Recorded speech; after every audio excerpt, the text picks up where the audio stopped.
Sebuah laporan baru-baru ini mengungkapkan bahwa pasukan Dirgantara Korps Garda Revolusi Islam Iran menyatakan kesiapan drone Shahed 149 yang juga dikenal sebagai Gaza untuk menghadapi kemungkinan konfrontasi di medan perang melawan Amerika Serikat dan sekutunya. Dilansir dari laporan kantor berita Tasnim, pada tanggal 9 April, pihak berwenang Iran mengindikasikan bahwa drone tempur berbadan lebar tersebut telah ditingkatkan kemampuannya dengan sistem anti-jamming dan anti-spoofing. Drone buatan dalam negeri ini menjadi bagian dari pameran persenjataan Iran di ajang LAAD atau Latin America Aerospace and Defense 2025 yang berlangsung di Brazil.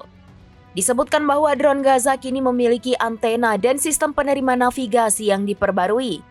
Pembaruan ini bertujuan untuk menangkal atau meminimalisir dampak gangguan frekuensi radio dalam peperangan elektronik. Drone ini diklaim memiliki kemampuan terbang selama 35 jam dan dapat mencapai ketinggian hingga 35.000 kaki serta memiliki jangkauan operasional sejauh 2.000 km. Selain untuk misi tempur, drone ini dilaporkan juga dimanfaatkan untuk berbagai keperluan lain seperti pengawasan, pengintaian, operasi pencarian dan penyelamatan, serta bantuan kemanusiaan pasca bencana alam maupun kecelakaan.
Download Tribun X sekarang, menghadirkan lokal menjadi Indonesia.